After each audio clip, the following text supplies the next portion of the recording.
하나님 동일하게 만난 시간 되기를 축복합니다. 출애굽기 20장 16절 17절 말씀, 우리 짧은 두 구절이므로 함께 합독해서 같이 읽도록 하겠습니다. 같이 읽겠습니다. 시작. 내 이웃에 대하여 거짓 증거하지 말라. 내 이웃의 집을 탐내지 말라. 내 이웃의 아내나 그의 남종이나 그의 여종이나 그의 소나 그의 낙이나 무릇 내 이웃의 소유를 탐내지 말라. 아멘. 우리 오늘 계속해서 십계명의 마지막 부분을 조금 함께 나누고 있는데요. 때로는 저 십계명을 보게 되면 참 낯설다 이런 생각이 좀 들기도 합니다. 우리 현대에서 말하고 있는 법과 그 양식과 이런 형태가 좀 많이 다르기 때문에 그렇죠. 하지만 우리가 저 십계명을 보는 가운데 여전히 우리에게 주어진 유효한 말씀이시고, 또 그 가운데 단순히 문자적인 그 의미를 훨씬 떠나서 우리가 더 포괄적인 어떤 정신에게 우리 어떤 전인격인 그런 차원 가운데서 주어지는 법이라고 했습니다. 그래서 우리가 저 말씀을 보는 가운데 오늘 특별히 마음에 대한 부분을 우리가 더욱더 초점해서 저 십계명이 결국 우리의 마음을 향하고 있다, 단순히 어떤 행동을 제약하는 것을 넘어서 정말 우리 마음으로 하나님을 사랑하고 이웃을 사랑하는 법을 지향하고 있다라는 부분을 다시 나누고 정리하기 원합니다. 우리 문답을 한번 같이 보도록 하겠습니다. 12번째 문답이죠. 제가 읽어 드릴 테니 여러분들이 이어서 답변해 주면 좋겠습니다. 하나님은 9째 계명과 10째 계명에서 무엇을 명하십니까? 거짓말하거나 속이지 말고 사랑으로 진리를 말하라고 명하셨습니다. 10째 계명에서 다른 사람을 시기하지 말며 하나님이 우리나 다른 사람에게 주신 것을 원망하지 말고 만족하라고 명하셨습니다. 사실 우리가 읽었던 본문이 9째 10번째 계명이었고, 그리고 지금 저 문답 가운데서는 성경 전체를 조망하는 가운데 잘 정리된 답변으로서 우리에게 들려주고 있습니다. 문자적인 의미로만 보게 되면 사실 차이가 있죠. 하지만 정말 우리 오늘 주는 본문 가운데 주는 그 의미를 살펴보게 되면 사실 다르지 않다라는 결론에 도달하게 될 겁니다. 그래서 거기 정리된 내용들이 참 잘 정리된 것 같아요. 우리 이후로도 다시 한번 살펴보겠지만 이런 부분을 우리가 초점하면서 결국은 사랑의 계명이고 우리의 마음을 향한 법이다라는 것들을 기억하면 좋겠습니다. 첫 번째, 우리가 마음을 향해서 조금 이야기하는 이 법이라고 여러분들과 나누려고 하는데, 마음이라고 했을 때 우리가 어떤 부분이 중요하냐라고 한다면, 사실 이 마음은 우리 인간의 가장 중심이라고 이야기할 수 있습니다. 첫 번째 한번 같이 띄워주면 좋겠습니다. 같이 읽죠. 시작. 마음은 인간 지식과 감정과 의지의 중심이다. 우리 모든 사람의 중심이라고 하는 거죠. 말씀 또한 저것을 같이 이야기하고 있는데요. 잠언 4장 23절의 말씀입니다. 같이 한번 읽도록 하겠습니다. 시작. 모든 지킬 만한 것 중에 더욱 내 마음을 지키라. 생명의 근원이 이에서 남이니라. 우리 잠언 말씀을 보더라도 우리 마음이 어떻게 보면 우리 인간의 가장 중심되는 위치에 있다라고 할 수 있습니다.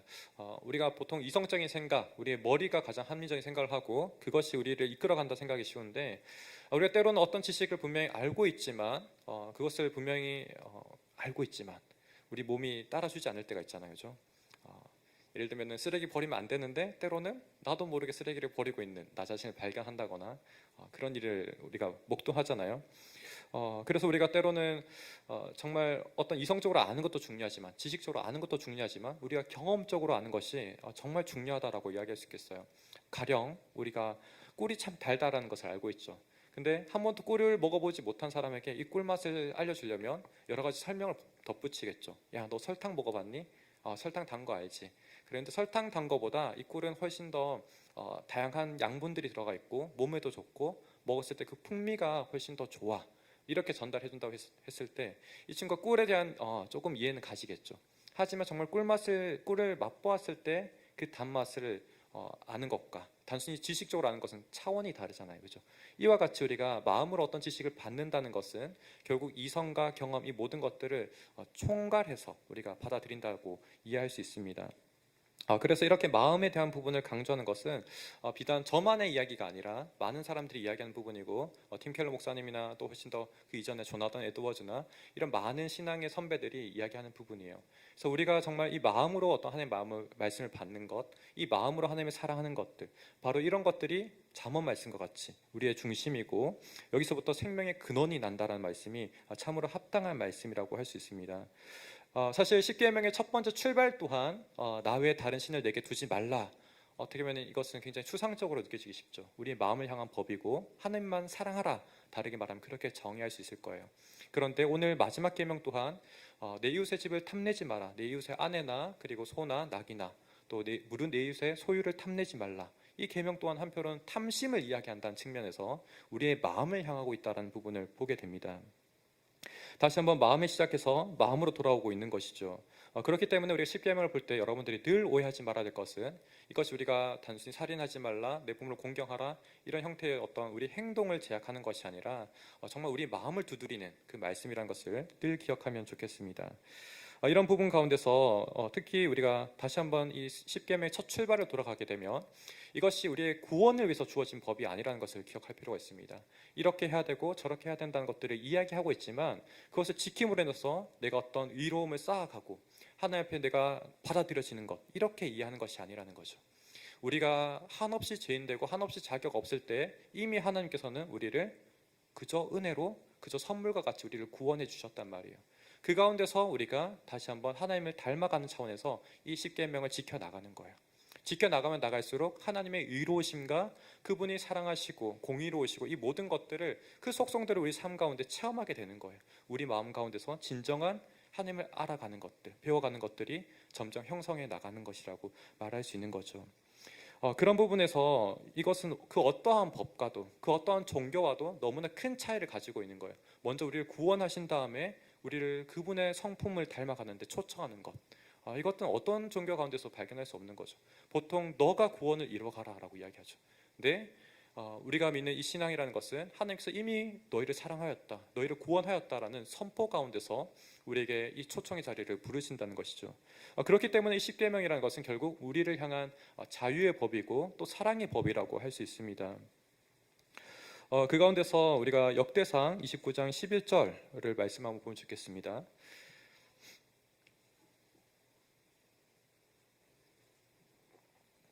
네, 역대상 29장 11절 말씀. 네, 한번 띄워주시죠. 없나요? 네, 알겠습니다. 네, 제가 한번 읽어주겠습니다. 여호와여, 위대하심과 권능과 영광과 승리와 위엄이 다 주께 속하였사오니 천지에 있는 것이 다 주의 것이로소이다. 여기서 지금 선포하고 있는 것은 사실 다윗의 고백인데 하나님께서 전능하신 분, 그 모든 것을 소유하고 계신 분이라는 선포를 하고 있죠. 그런데 이 하나님의 선포가, 이 하나님의 놀라운 영광스러움이 왜 중요하냐면 그분이 우리가 구원자 되신다는 것을 이야기하는 거예요.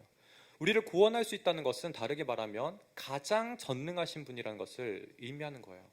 우리를 구원할 수 있다는 것은 그 어떠한 억압과 그 어떠한 속박 가운데서도 구원할 수 있는 능력이 있다는 거잖아요. 그죠? 우리가 하나님을 이야기할 때, 이렇게 구원의 능력을 이야기할 때 그 누구도 비교할 수 없는 이 전능함이 그분의 속성 가운데 들어가 있는 거예요. 그래서 우리가 지금 이 십계명을 보는 가운데서도 여전히 그 구원자이신 하나님 우리가 지속적으로 바라보게 하는 것입니다.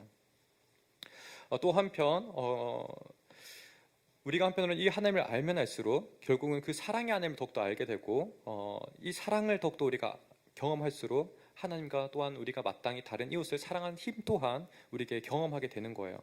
그래서 우리는 계속해서 이 하나님에 대한 찬양들, 하나님 깊이 알아갈수록 그분을 찬양하게 되고 경배하게 되고 사랑하게 되는 것이죠. 그래서 이사야 43장 12절의 말씀, 다행히 있군요. 네, 분명히 저거 다 넣은 것 같은데, 네, 같이 한번 읽어보도록 하겠습니다. 시작. 너희 중에 다른 신이 없었나니 그러므로 너희는 나의 증인이요 나의 하나님이니라. 아멘. 지금 보게 되면 이사야가 저렇게 이야기하죠. 하나님이 오직 유일한 분이시야 우리는 항상 이야기하죠. 그죠? 그래서 이제 세상에서 사람들이 이야기할 때는 기독교만 그렇게 독단적이야, 고집쟁이야 이렇게 막 이야기할 수 있어요.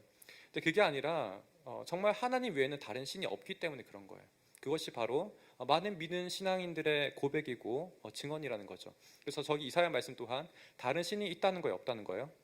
여러 다른 신 중에 우리 하나님이 계신 게 아니라 다른 신은 사실 없다는 거예요. 오직 신은 하나님 한 분이시라.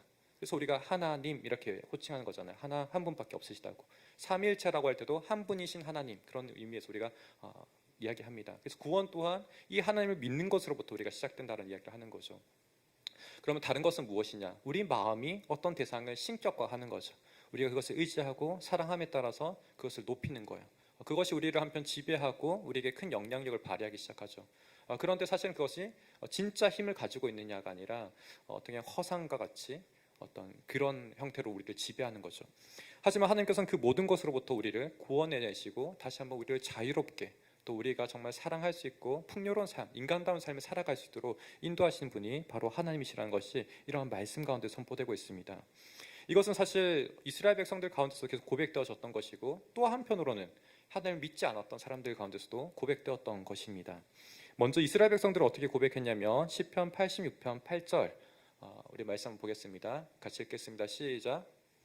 신들 중에 주와 같은 자 없사오며 주의 행하심과 같은 일도 없나이다. 지금 어떠한 신들 중에서도 하나님과 비교할 수 있는 사람이 없다는 거예요. 그리고 그분이 하신 구원의 역사 또한 비교할 수 있는 사람이 없다는 거예요. 우리가 왜 이렇게 하나님을 높일 수 있죠? 보통 우리가 신이라고 이야기하면 우리보다 정말 초월적으로 높으신 분이기 때문에 우리가 마땅히 그분을 경배하고 섬기는 것이 맞죠.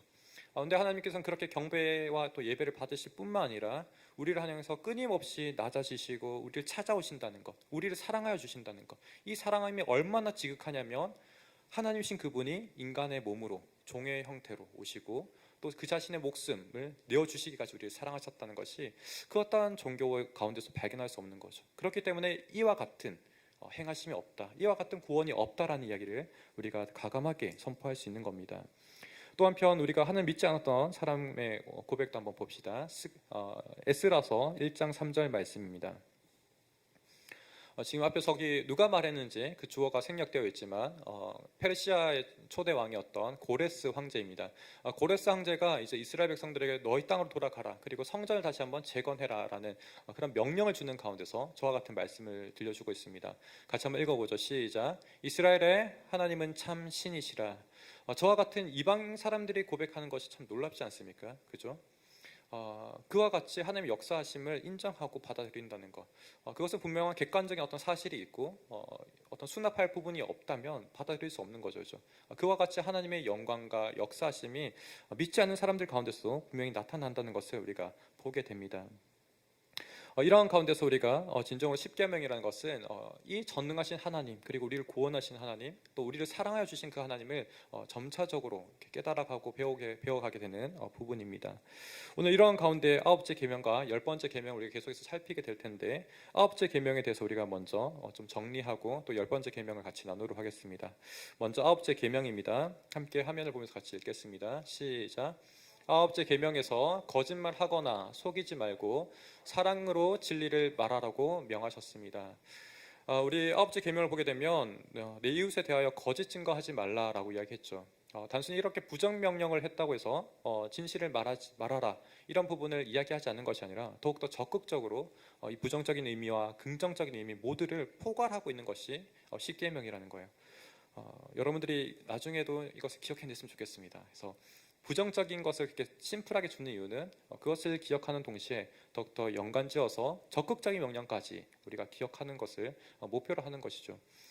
저 모든 것들을 우리가 다 외운다면 이렇게 조금 비효율적이지 않을까. 그래서 부정적인 명령 가운데 우리가 정말 범하지 말아야 될 것들을 분명하게 함과 동시에 또 적극적인 명령을 더욱더 기억하는 가운데서 우리가 더욱더 하나님을 사랑하고 이웃을 사랑하는 그 방향으로 나아가도록 십계명은 이야기하고 있다는 것이죠.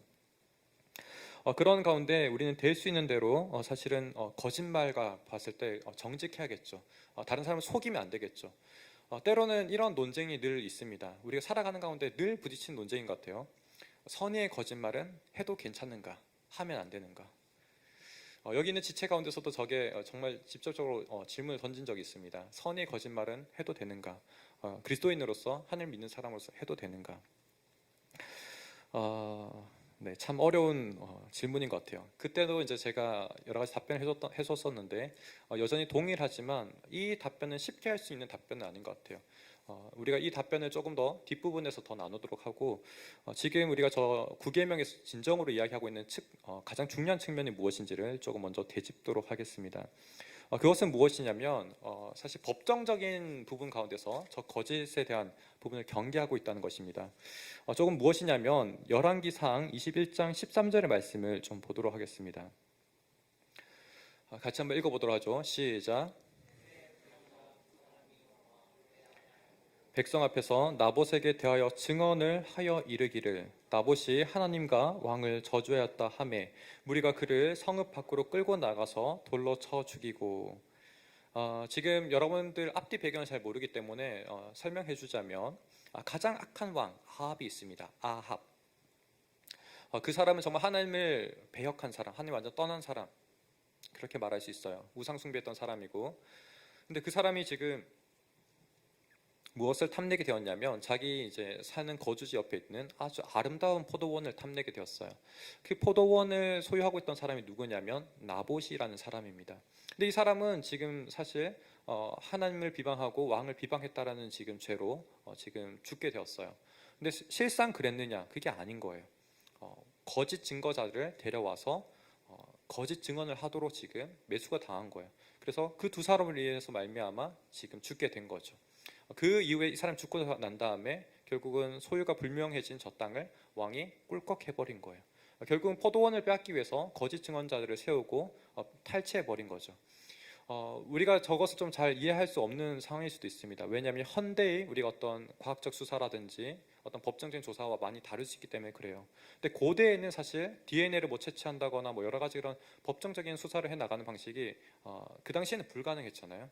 그래서 그 당시에 어떻게 정말 사람의 어떤 무죄함을 밝혔냐면 증인을 채택하는 것이 가장 중요한 법이었어요.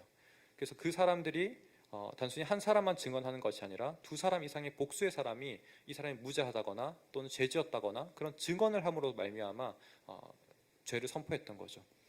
그것은 한편으로는 우리가 10계명 가운데 너희들이 거짓 증언하지 말라, 그 계명 속에서 너희는 진실을 말해야 된다.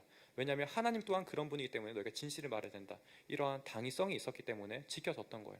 그런데 저 악한 왕이 지배하는 시대 가운데서는 많은 사람들이 어긋난 길로 가게 되었고, 그로 말미암아 지금 아무 죄 없는 사람이 죽게 된 저 현실을 우리가 보게 됩니다. 물론 나중에 하나님께서는 그것을 다 심판하시고 어떤 공의와 정의를 회복하시지만 우리가 저러한 법들이 지금 악용되었을 때 무고한 사람이 죽어나가는 모습을 보게 됩니다. 결국 우리가 거짓 증언하지 말라는 것은 이웃의 생명과 관련해서 가장 중요한 법이라는 거예요. 우리가 왜 거짓말하면 안 되느냐? 그것은 다른 사람과 누군가를 해칠 수 있기 때문에 그 방향이 잘못되었음을 우리가 분명히 보여주는 것이죠.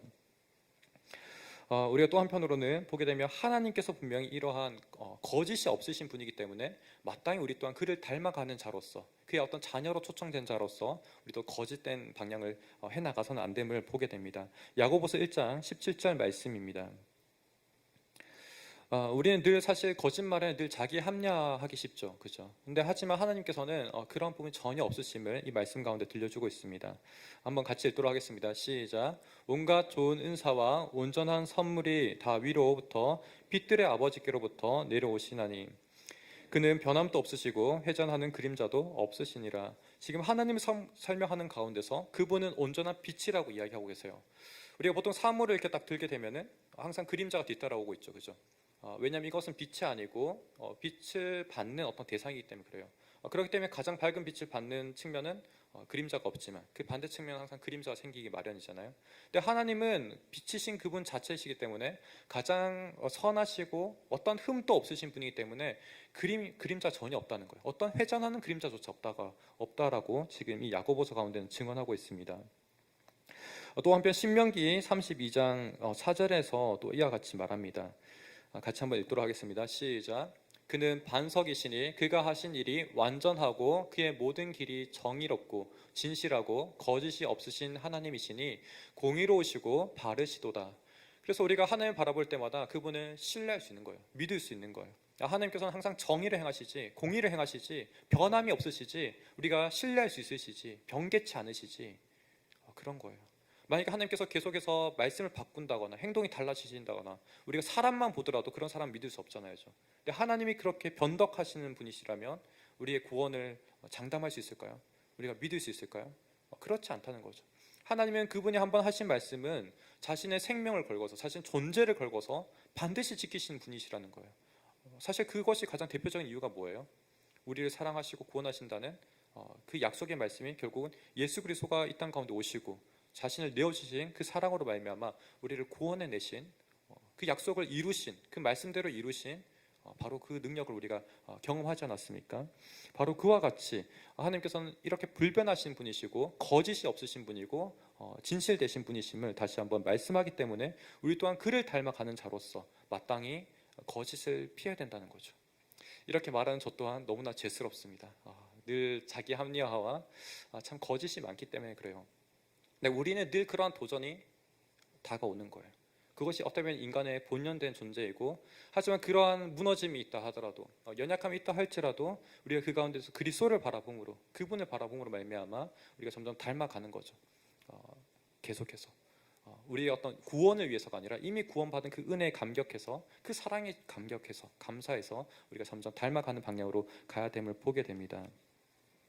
이런 가운데서 우리가 어떻게 우리가 정말 이웃에게 거짓말하지 않고 이들을 사랑할 수 있는가라는 질문을 던지는 가운데, 때로는 이웃의 생명을 지켜주기 위해서 숨겨진 가운데 이 사람이 지금 여기 없어요, 다른 데 갔어요 라고 이야기할 수 있죠. 그죠? 근데 가장 중요한 부분이 이 상황마다 항상 우리가 어떤 부분이 우리의 말이 되어야 될까, 어떤 부분이 우리가 정말 진실된 표현이 될까라는 고민이 들 겁니다. 선의의 거짓말 할 수 있는가, 이런 질문을 던졌을 때 사실은 그것은 상황마다 조금 달라질 수 있어요. 그러면 어떤 진리나 어떤 기준이 분명히 없는 건가? 그렇게 이야기할 수 있습니다. 그게 아니라 계속해서 이야기하고 있듯이 이웃의 사랑을 위해서, 이웃의 생명을 지킬 수 있는 부분에서 때로는 우리에게 더 큰 용기가 무엇이 필요한가를 생각해 볼 필요가 있는 거예요. 우리가 자기 합리화한 이유는 무엇입니까? 우리를 보호하기 위해서 그렇게 이야기하지 않습니까? 그런 방어 기제가 아닌 더 큰 용기가 필요한 것이 무엇인가로 우리가 질문 던진다면, 정말 진정으로 이웃을 위한 것이 무엇인가라고 이야기했을 때 우리가 합당한 방향으로 나아가야 된다는 것이죠. 결국은 우리가 하나님 믿는 사람이라 했을 때 사실 항상 정직함을 추구하는 것이 맞습니다. 왜냐하면 우리 또한 그분의 신실하신 같이 우리 또한 신실함을 이 땅 가운데, 이 세상 가운데 나타내야 되기 때문에 그래요. 그죠? 우리가 하나님 믿는 사람이라고 이야기하는데 쟤는 항상 막 저렇게 왔다리 갔다리 해, 말 바꾸네, 행동 달라지네, 이렇게 이야기하면은 참 우리 어떻게 보면 우리 또한 부끄럽지만 하나님을 부끄럽게 하는 방향이 되기 때문에 그래요. 그래서 우리가 늘 하나님 닮아가는 그 과정 가운데서 늘 정직함을 향해 살아가도록 해야겠죠. 그죠? 그렇다고 우리가 우리의 행동으로 말미암아 완전하게 정직함을 보여줄 수는 없어요. 우리 또한 연약하고 때론 넘어질 수 있습니다. 하지만 그 가운데서 늘 주님을 바라보면서 우리가 나아갈 방향이 무엇인지, 표대가 무엇인지, 그 기준이 무엇인지 늘 잊지 않는 우리가 되기를 간절히 소원합니다. 이런 거짓이 혹여나 나와는 큰 상관이 없어 라고 생각하는 사람이 있을지 모르겠습니다. 하지만 어떤 김지찬 교수님은 이런 이야기를 하더라고요. 우리가 아주 짧은 시간 가운데서도 굉장히 우리 자기를 합리화하고 우리 말을 바꾼다라고 이야기해요. 정확히 기억은 안 나지만 10분에 한 두세 번은 말을 이렇게 달라진다, 자기를 속인다, 이런 이야기를 하더라고요. 거짓말을 한다. 마이클 호튼과 같은 학자도 어떻게 이야기하냐면 우리 또한 누군가를 비방할 때 너무나 이 문제를 쉽게 직면한다라고 이야기해요. 다수가 어떤 한 사람을 향해서 호박씨를 깐다거나 뒷담화를 한다고 이야기하면은 그 사람이 분명히 내가 봤을 때는 선하고 어떤 그런 욕먹을 짓이 없다고 생각할 때 우리가 그것을 저항하고 걔는 그렇지 않아 라고 이야기하기가 때론 망설여진다는 거죠. 같이 동조할 수도 있고, 그래 그렇지, 저 또한 사실 좀 그럴 때가 있거든요. 저만 그런가요? 네, 아무튼 여러분들 또한 때로는 그런 상황 가운데서 자기 합리화하는 가운데 이 흐르는 큰 흐름에 저항하지 않고 그대로 떠내려가기 쉽다는 거예요. 우리가 비방이나 누군가를 어떤 이렇게 모함하는 것, 그런 것도 또한 사실 거짓 증언 가운데 들어가는 거예요. 왜냐하면 그 사람의 명예를 실추시키는 가운데 우리가 진실을 말하지 않았기 때문에 그런 거예요. 그러니까 우리 또한 사실 일상 가운데 늘 도전되고 우리가 마주하는 갈등일 수 있다는 거예요. 그러니까 여러분들도 여러분들의 내면을 늘 한번 잘 살펴보십시오. 나는 항상 정직한가? 내 스스로 정말 정직한가? 라고 이야기했을 때 그렇지 않는 우리를 늘 발견하게 될 거예요. 사실 우리의 내면을 향한 이 법이라고 이야기했을 때 우리는 이것이 얼마나 지키기 어려운지 계속해서 보게 되는 거죠. 그리고 우리 안에서는 이것을 지킬 힘이 없구나라는 것들을 계속해서 깨닫게 되는 거예요. 그런 말미암아 한편으로는 무엇을 바라보게 하나요? 우리를 구원하신 하나님을 바라보게 하는 거죠. 십계명 가운데서도 너희를 구원하신 여호와 하나님이라는 선포가 먼저 나오잖아요. 나는 너를 애굽 땅 종되었던 집에서 인도하여 낸 내 하나님 여호와니라. 이 구원의 하나님을 계속해서 바라보게 하거든요. 내가 할 수 없을 때 더욱더 그분을 바라보고 더욱더 신뢰하고 의지하도록 이 말씀이 우리를 이끌어가고 있다는 것입니다. 또 한편 민수기 12장 1절 말씀을 보게 되면 모세가 또한 비방을 받고 있어요. 말씀 한번 같이 읽겠습니다. 시작. 모세가 구스 여자를 취하였더니 그 구스 여자를 취하였으므로 미리암과 아론이 모세를 비방하니라. 저 당시에는 신정 세계였기 때문에 신정 제정 신정 통치 국가, 하나님을 믿는 그 종교와 정치가 일치된 사회였기 때문에 다른 이방 사람을 결혼하는 것이 금지되어 있었어요. 근데 모세가 지금 누구와 결혼했죠? 같은 동족 이스라엘 사람을 결혼한 게 아니라 구스 여인을, 피부가 검은 아프리카 계통 사람을 지금 취했다라고 이야기해요. 근데 보게 되면은 지금 미리암과 아론이 모세를 비방했다 이야기하거든요. 미리암과 아론이 누구냐면 모세의 친누나, 친형이에요. 그런데 지금 모세를 비방한 거예요. 어떠한 동기인지 나중에 더 깊이 살펴보게 되면 모세의 그 위치가 시셈이 되었던 거예요. 가장 민족의 어떤 지도의 역할을 하고 있는 가장 이끄는 지도자의 그 역할을 시셈하는 가운데서 흠잡을 게 보이니까 비방한 거예요. 그런데 하나님께서는 사실 이 모세를 바라볼 때 비방할 게 없었거든요.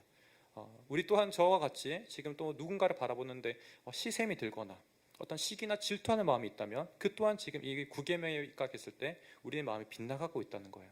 그래서 우리가 정말 계속해서 볼수록 이 말씀을 지키는 것이 얼마나 어려운지, 또 얼마나 하나님께서 우리에게 거룩을 명하고 계신지, 그분은 또 한편 얼마나 거룩하신 분이신지 우리를 한번 깨닫게 하는 말씀이 이와 같은 말씀입니다. 또한 사회적으로는 어떨까요? 사회적으로 이렇게 이슈를 삼은 것을 보게 되는데 다음 화면 한번 보겠습니다. 리차드 주얼이라는 영화, 저도 이번에 이렇게 구계명을 알아가는 가운데 본 건 아니고 간접적으로 제목을 알게 되고 줄거리를 알게 된 영화입니다. 볼 시간이 없어요. 네. 여러분도 혹시 볼 시간 있으면 한번 보시고 참 좋은 영화일 것 같습니다. 저 영화를 어떤 것을 지금 이야기하냐면 1990년 말쯤에 이제 미국 사회에 있었던 폭탄 테러 사건을 조망하고 있어요. 근데 그 가운데서 이제 임시 보안 요원으로 참가했던 똑같은 실명입니다. 리차드 주얼이라는 저 사람이 폭탄을 일찍 발견하고서 신고를 하는 거예요. 그래서 막 사람들 대피시키고 인명사고가 없도록 그렇게 이끌었어요. 그런데 이 사람을 처음에 이제 면접했던 심리 분석관이 어떤 이야기를 했냐면 이 사람은 경찰관이 되려고 소망했었는데 그것이 낙담해서 실패하자 뭔가 이렇게 그런 어떤 열등감이 있고 또 한편 사람들에게 주목받고자 하는 그런 마음이 있어, 이런 분석을 낸 거예요. 그리고 이전에 학교의 경비원으로 일했었는데 그 학교의 총장이 이 사람은 허황된 사람이고 수많은 학생들을 괴롭히는 가운데 결국 그것이 문제돼서 우리가 박탈한 사람이야, 이런 고백을 또 한 거죠. 그러면서 점점 수사가 어떻게 흘러가냐면 이 사람이 영웅인 척하면서 사실은 테러범이었다, 이런 걸로 몰아가는 거예요. FBI가 저 사람 신상을 모든 걸 털어내고 다 조사하는 거예요. 언론에서도 점점 이 사람이 영웅인 척한 테러범인가, 이런 질문들을 던지는 거죠. 저런 질문 던진 가운데 이 사람이 점점점 사회 지탄을 받고 정말 그의 명예가 완전 실추되고 있겠죠. 그래서 이제 주변 사람까지 나중에 다 털어요. 그런데도 이 사람이 어떤 범행의 정황이 안 나오는 거예요. 저 사람이 받았던 심리적인 고통과 나중에 그 어떤 힘듦이 얼마나 컸는지 우리가 알게 됩니다. 하지만 나중에 수년 뒤에 보게 되면 저 사람의 무죄함이 이제 드러나게 되고 끝내 용서를 아무도 하지 않았다라고 이야기해요. 그리고 그 사람은 더욱더 비극적으로 일찍 죽게 되어요. 얼마나 비극적인 일인지 우리 보게 됩니다. 그 옆에 있는 사람 또한 우리가 한국에 있었던 일이죠. 살인의 추억에 대상이 되었던 유영철 맞나요? 그 수많은 사람들 죽였던 그 사람이 있는데 그 사람의 어떤 뭐라고 할까요? 범죄가 사실은 드러나지 않았을 때 저기 나타나 있는 이춘재라는 사람, 이춘재가 지금 사람을 죽였죠. 미안해요. 이춘재가 사람을 많이 죽였는데 8차례 그 살인 사건의 범인으로 지목되어서 윤석열라는 저분에게 지금 혐의가 씌워진 거예요. 그래서 무려 몇 년간 감옥에 복역을 했냐면 20년간 무고한데 복역을 하게 된 거예요. 그러니까 어떻게 보면 정말 이 사람의 살인했다는 그 정황과 실체가 분명히 드러나지 않았음에도 불구하고 감옥에 집어넣고 오랫동안 감옥살이를 하게 한 거죠. 이런 것들이 어떻게 보면 거짓 증언에 해당된다는 거예요. 사회적으로도 충분히 일어날 수 있는 일이고 우리가 그런 가운데 정말 한 사람을 정죄하고 비난하는 것은 얼마나 신중해야 되는지, 또 분명히 밝혀졌을 때만 우리가 그렇게 정죄해야 되는 것인지 보여지게 됩니다. 그래서 현대 재판의 사실 근본 원칙 중에 하나는 이제는 제가 확실하게 입증되기 전까지는 그 사람이 무죄하다라고 이야기하는 것이죠. 이러한 가운데 고린도전서 4장 5절 또한 우리에게 비슷한 교훈들을 줍니다. 같이 한번 읽어보죠. 시작. 그러므로 때가 이르기 전 곧 주께서 오시기까지 아무것도 판단하지 말라. 그가 어둠에 감추인 것을 드러내고 마음의 뜻을 나타내시리니 그때 각 사람에게 하나님으로부터 같은 칭찬이 있으리라. 우리가 주님 다시 오시기 전까지는 사실 어떤 것들도 판단할 수 있는 게 없는 거예요. 우리는 그저 겸손함으로 주 앞에 살아가고 사람들 앞에 살아갈 뿐인 거죠. 우리가 세상 가운데서 우리는 구원받은 사람이야, 우리는 하나님을 아는 사람이야 라고 했을 때 높은 위치에서 뭔가 이 세상을 대하는 것이 아니라 동일한 거예요. 우리 또한 하나님 앞에 정말 정직하게 살아가고 있는가, 우리 또한 그분을 닮아가고 있는가, 늘 질문 던지면서 우리의 죄됨을 오히려 고백하고 연약함을 고백하고 하나님의 그 사랑을 오히려 전하는 삶으로 우리가 나아가야 된다는 것을 다시 한번 저 말씀 가운데서도 보게 됩니다.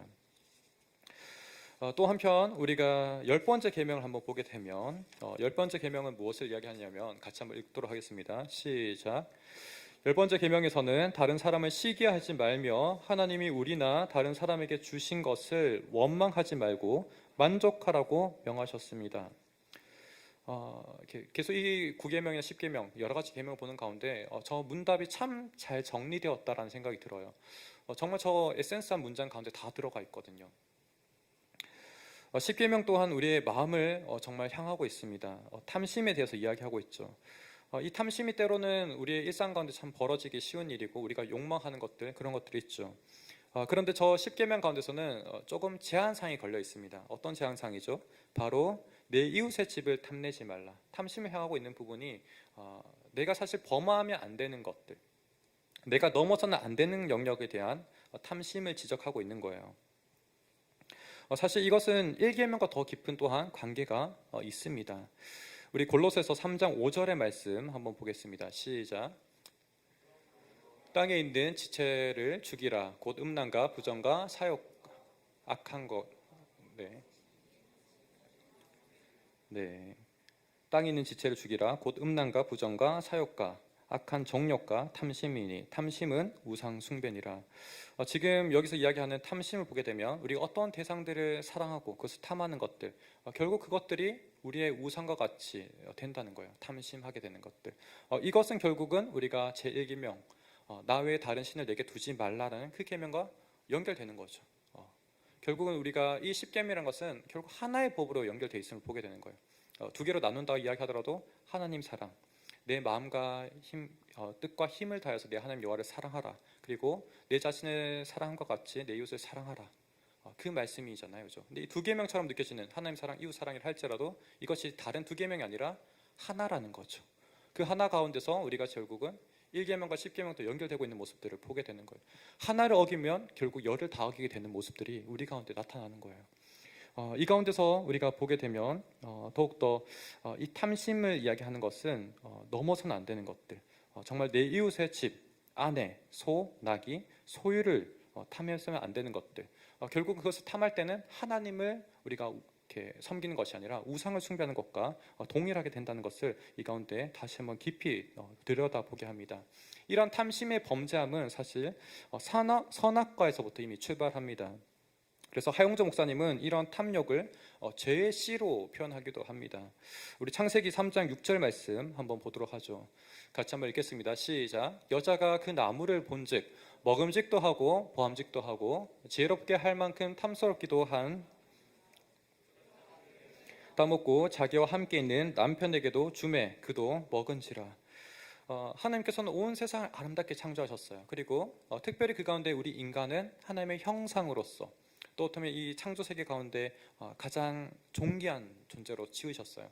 그래서 시편 가운데서 8편에서는 하나님보다 우리를 조금 못하게 지으셨고, 그리고 히브리서 가운데서는 천사도 이런 것을, 이런 복음을, 우리를 향한 그 복음을, 하나님 사랑을 이렇게 뭐라고 할까요? 궁금해했다, 알고 싶어했다, 그런 말씀들이 있죠.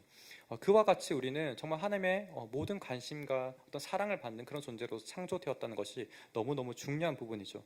그 가운데 이 에덴 동산 가운데 사람을 두시고 모든 것들을 허락해 주셨어요. 생명나무도 허락해 주시고 모든 것들은 다 허락해 주셨어요. 근데 단 하나, 선악을 알게 하는 나무만큼만 허락해 주시지 않는 거죠. 우리가 이 선악과를 이야기할 때 뭔가 신화적으로 생각하고 뭔가 그렇게 느껴질 수도 있어요. 너무 우리가 어떤 시대적인 배경이 다르니까. 그런데 이 제안의 명령을 주신 것은 훨씬 더 큰 상징과 의미가 있어요. 우리가 하나님의 어떤 권위에 도전하지 못하도록, 그 권위 아래 우리가 있도록 그 명령을 주셨다는 거죠. 우리를 정말 사랑하기 때문에 모든 것들을 부족함 없이 다 주셨어요. 그런데 이 제안 하나의 주심으로 말미암아 우리가 그분의 통치 아래, 그분의 어떤 주권 아래 있도록 우리를 만드셨다는 거예요. 이걸 넘는 순간은 우리가 하나님께 도전이고 반역을 하는 것과 동일하는 거예요. 피조물인데 창조주의 위치로 올라가겠다는 것과 똑같은 거예요. 내가 선악을 판별하는 주체가 되겠다는 것과 동일한 거죠. 하나님께서만 사실 선악을 분별하실 수 있고 무엇이 옳은지 무엇이 그릇인지 온전히 재판하시고 판단하실 수 있는데 우리가 그 자리를 탐하겠다는 이야기가 지금 이 가운데 나타나게 되는 거죠. 물론 이런 부분들은 어떤 악한 영적인 존재, 사탄이 우리를 격동하게 되고 우리를 유혹한 부분이 출발이긴 합니다. 하지만 이것이 결국은 그 사람을 넘어지게 하고 결국 사망에 이르게 했다는 것이 결국 이 말씀 가운데 우리가 보게 되는 중요한 부분입니다. 그래서 탐심 또한 결국 우상 숭배로 넘어갈 수밖에 없고 우리를 결국 사망에 이르게 하는 법임을 보게 되는 것이죠. 결국 우리가 이러한 말씀들 십계명을 계속해서 전체적으로 살펴보게 되면 결국 이것은 우리가 다른 사람을 지키는 것, 또 나를 지키는 것이 됨을 보게 됩니다. 하나님께서 우리를 단순히 어떤 지배하시기 위해서 그분의 어떤 통치를 발휘하기 위해서 우리에게 이런 말씀을 주신 것이 아니라 우리를 구원하신 이후에 더욱더 우리의 생명을 지키기 위해서 그분 안에서 살아가면서 안전하게 살아가는 길이 무엇인지를 알게 하시기 위해서 이 십계명을 주셨음을 계속해서 보게 되는 거죠. 그래서 우리가 말씀을 알면 알수록 그분의 거룩하심을 계속해서 맛보게 되는 거예요. 이것을 지켜나가면 나갈수록 하나님이 얼마나 거룩하시고 얼마나 사랑하시는 분이시고 얼마나 우리를 지키고자 하시는 그 마음이 크신 분이신지 그 너비와 깊이를 우리가 점차 알게 되는 것임을 보게 됩니다. 한편으로 우리가 이러한 탐심을 보게 되면 우리에게 결국은 우리가 계속해서 뭔가를 더 움켜잡으려고 내게 없는 것들을 더 비교하고 다른 사람 것을 탐하는 가운데 그것을 내가 쟁취하려는 모습들이 있음을 보게 됩니다. 그 근원적인 욕구 가운데서는 비교하고 내 결핍이 만족되지 않는 그 가운데 다른 사람 것을 빼앗으려고 하는 마음이 결국 탐심임을 보게 되는 것이죠. 그런 가운데 우리는 더 나누지 못하고 어떻게 보면 더 우리가 정직하게 일함으로 말미암아 우리가 더욱더 어떤 파이라 해야 될까요? 이 어떤 전체적인 나눈 것들을 키우는 것이 아니라 쟁탈하는 측면으로 더 악한 모습으로 나아가는 모습을 보게 되는 거죠. 우리는 이러한 가운데 진정으로 하나님께서 나누는 삶, 정말 우리가 다른 사람을 사랑하는 삶 가운데서는 우리가 사랑하는 가운데 이것을 나눠야 되는 것을 이야기함을 보게 됩니다. 그런 가운데 우리는 이런 것들을 미래 세대 가운데서 동일하게 생각해야 될 거예요. 특히 환경 같은 것도 마찬가지죠. 환경이 우리가 때로는 우리 편의주의로 어떤 환경오염할 수 있는 플라스틱을 많이 쓴다거나 그러면 우리 편하고자 다음 세대에게는 뭐라고 할까요? 더 지구가 힘들어진 환경들을 제공할 수밖에 없는 거죠. 이런 것 또한 우리가 이웃사랑 가운데 어떤 탐심 가운데 우리가 여전히 들어가 있음을 보게 됩니다. 우리가 때로는 이와 같이 환경을 생각하듯이 우리가 마땅히 누리고 있는 것들이 내 것이라고 생각하기 너무 쉬워요. 마땅히 내가 가지고 있는 것들이 내 것이라 생각이 쉽다는 거죠. 공기라든지 지금 우리가 누리고 있는 모든 환경이 사실 그런 거잖아요. 근데 가만히 보면 그것이 내 것이 아니라 함께 누리고 함께 소유하고 있는 공공재라는 것을 알게 됩니다. 이와 같이 우리가 탐심이라는 것은 결국 나를 향한 것이 아니라 우리 모두를 향하는 것임을 보게 되는 것이죠. 한편 여러분들이 오해하지 말아야 될 것은 이런 탐심이 있다 할지라도 우리의 모든 욕망을 거부하고 욕망을 버리라는 것인가? 또 그것은 아니에요. 사실 그런 방식들은 불교에서 이야기하는 방식과 유사한 방식입니다. 욕망이 잘못되었고 그 모든 것들을 버리는 것들, 그것이 어떻게 보면 해탈이고 이상향에 가는 것이라고 이야기하죠. 하지만 성경에서는 그렇게 이야기하지 않습니다. 아가서 가운데서도 성이 너무나 아름다운 것이고 부부관계 가운데 누려지는 그 성이 참으로 아름답다고 이야기하는 것이죠.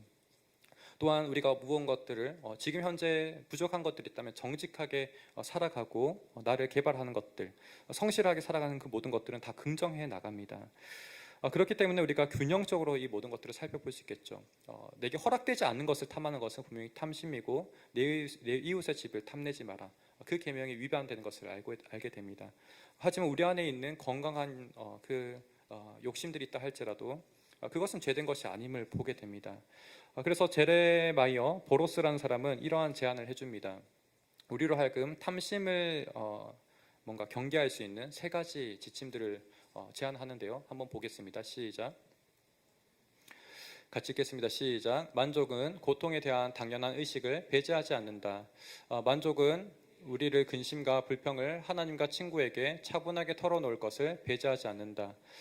만족은 여러 가지 상황에서 합법적으로 도움을 구하는 것이나 적법한 수단을 이용해 현재의 고난을 극복하려는 노력하는 것을 배제하지 않는다.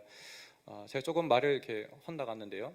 지금 저 말씀을 보게 되면 우리로 하여금 고통받는 것들, 이것을 피하려고 하는 마음들, 또 때로는 누군가에게 내 속사정을 터놓으려고 하는 것들, 그런 것들이 잘못된 게 아니라는 거예요.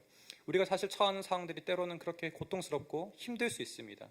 하지만 그 가운데서 우리가 피하려고 하는 것들, 그런 것들은 당연히 인간적인 것이고 마땅하다라고 지금 들려주는 것이죠. 근데 반대로 우리가 이런 것들이 다른 사람을 해치는 방향, 이웃을 사랑하지 못하는 방향으로 나아간다면 그것들은 분명히 탐심이라고 이야기할 수 있는 것이죠. 이런 부분에서 케빈 드 영의 10계명 책을 보게 되면 이러한 10번째 계명에 대해서 잘 이야기해 줍니다. 제가 말했던 아까 전에 탐심을 이렇게 체크할 수 있는 그런 세부적인 조항들도 한번 제안해 주고 있는데요. 중요한 것은 결국 이웃에 대한 사랑, 그들의 어떤 생명을 해할 수 있는 방향이 되는가, 그 질문이 가장 중요한 질문인 거예요. 그래서 우리가 9계명 또한 마찬가지고 10계명 또한 동일하게 우리가 하나님의 사랑과 이웃 사랑이 결국 위배되는가를 계속 질문하게 되는 것이죠. 이처럼 우리가 이러한 말씀을 보는 가운데, 그렇다면 우리가 때로는 이것을 온전히 지킬 수 없다면 그리스도께서는 이것을 이루셨을 텐데 그리스도께서는 어떻게 이것을 이루셨는지를 한번 우리가 보기 원합니다. 로마서 8장 32절의 말씀입니다. 같이 한번 읽죠. 시작. 자기 아들을 아끼지 아니하시고 우리 모든 사람을 위하여 내어 주시니가 어찌 그 아들과 함께 모든 것을 우리에게 주시지 아니하겠느냐.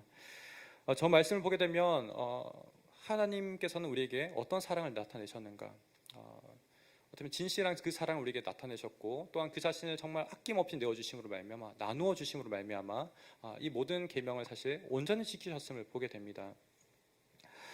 그런 말미암아 우리 또한 저 그리스도께서 우리에게 모든 것을 주심으로 말미암아 이제는 만족할 수 있고, 내 안에 탐심이 작용하고 있다 할지라도 그 가운데 면밀히 살펴보면 인간적인 결핍으로 말미암아 우리가 탐심이 일어나겠죠. 하지만 그리스도께서는 그 모든 것들을 사실 채우셨음을 알게 됩니다. 우리에게 때론 성공하지 못했다 할지라도 주님께서는 그 자신을 주심으로 말미암아 우리에게 상속을 나눠주셨고, 또한 영원한 구원을 약속하셨습니다. 우리가 그 가운데 만족하지 못할 것은 사실 없는 거죠. 그죠? 여러분들 또한 때로는 내가 만족하지 못하고 너무나 불평하고 이 환경을 탓하고 있다면 다시 한번 그 마음 가운데 깊이 한번 살펴보십시오. 내가 정말 그리스도 안에 있는가? 내가 정말 주님께서 이 모든 것을 사랑하여 주시고 나를 이미 모든 것을 허락해 주셨는데 그 가운데 내가 그것을 은혜를 받아 누리지 못하고 있지 않은가? 그 주님의 사랑을 내가 그냥 받아내지 못하고 있는 모습이 있지 않은가? 그것을 밀어내거나 거부하는 모습이 없는가를 여러분들을 돌아보는 여러분들이 되기를 소원합니다. 그러할 때 다시 한번 내 문제가, 내 마음의 장벽이 무엇인지를 깨닫게 되고 주님 앞에 다시 한번 은혜를 구하게 되겠죠. 주님, 저에게 이러한 결핍의 마음, 어려움의 마음이 있습니다. 이 가운데 다시 한번 주님의 사랑이 여기 가운데 두드려지고 전달되어서 나의 부족함 가운데 채워주시고 넉넉하게 주님 사랑 안에 머물게 해주시옵소서. 이렇게 기도하게 되는 우리의 모습으로 나아가게 될 줄 믿습니다. 그러할 때 우리 또한 주님 안에서 진정으로 만족하게 되고, 또한 이 거짓이 팽배한 이 세상 가운데서 용기 있게 정말 그리스도인답게 살아가게 될 줄 믿습니다. 거짓과 싸우고 선하고 정직하게 살아갈 수 있음을 주님을 바라보는 가운데 또 이 십계명이 가리키는 우리 방향을 통해서 우리가 정말 그분의 거룩하심과 같이 닮아갈 수 있는 우리가 될 줄 믿습니다. 주님 안에서 이 모든 것들을 이루어가고, 또한 그분을 더욱더 사랑하고 신뢰하는 구원자신 주님을 계속해서 바라보는 우리 모두가 되기를 간절히 축복합니다. 아까 로마서 8장 32절 말씀 다시 한번 읽고 우리가 마치도록 하겠습니다. 같이 읽겠습니다. 시작. 자기 아들을 아끼지 아니하시고 우리 모든 사람을 위하여 내주신 이가 어찌 그 아들과 함께 모든 것을 우리에게 주시지 아니하겠느냐. 저 말씀을 우리 가운데 계속해서 한 주간 새기는 우리가 되었으면 좋겠습니다. 그 가운데서 우리가 때론 거짓과 불의가 가득한 가운데서 더욱더 용기 있게 무엇이 우리에게 더 용기가 필요한가라는 질문하는 가운데 진정으로 하나님을 사랑하고 이웃을 사랑하는 우리의 발걸음으로 나아가기를 소원하고, 또한 십계명과 같이 우리가 계속 끊임없이 탐욕하고 가지고 쟁취하려고 하는 모습이 있다면 우리가 가진 것이 얼마나 부유한지, 사실 실제적으로 그렇잖아요. 한국 땅에 살아가는 것이 세계 거의 최상위권 가운데서 우리가 부유함을 누리고 있습니다. 더 균형적인 시각을 우리가 가지고 살아가기 원합니다. 그 가운데 우리가 만족하고 그 가운데 우리가 낙담하고 좌절하는 것이 아니라 진정으로 삶을 건실하게 살아가는 용기를 가지고 하루하루 살아가는 여러분 되시기를 축복합니다. 이 시간 다시 한번 우리가 기도하며 나아가기 원합니다. 하나님, 이 시간 가운데 주님의 사랑과 그 풍성함이 얼마나 크신지 다시 한번 돌아보게 하여 주옵소서. 모든 것을 창조하시고 모든 것을 가지시고 모든 것을 지배하신 주님께서 우리를 사랑하여 주시고 그저 사랑한 것이 아니라 자신을 내어주심과 같이 사랑하심을 보게 됩니다. 주님, 그 가운데서 우리가 만족할 수 있게 하여 주옵소서. 내가 끊임없이 탐심하고 다른 것을 원하는 것이 아니라 주님 안에서 만족할 수 있도록 도와주옵소서. 그럴 때 우리가 죄됨이 떠나가고, 또한 주님 안에서 안식을 누리며 진정으로 이 땅 가운데 우리로 하여금 주님을 닮아가게 하신 그 삶의 여정을 걸어갈 수 있는 줄 믿습니다. 하나님, 이 시간 가운데 우리 마음을 새롭게 하여 주옵소서. 주님의 사랑으로 우리를 넉넉히 채워 주옵소서. 하나님, 나를 채우시고 또한 그 사랑이 우리 주변을 채워서 나뿐만 아니라 내가 사랑하는 이웃들, 우리 가족들, 내 사랑하는 친구들 가운데서도 그 넉넉함이 채워질 수 있도록 인도하여 주옵소서. 우리 이렇게 기도하며 나가기 원합니다. 함께 기도하시겠습니다. 아버지,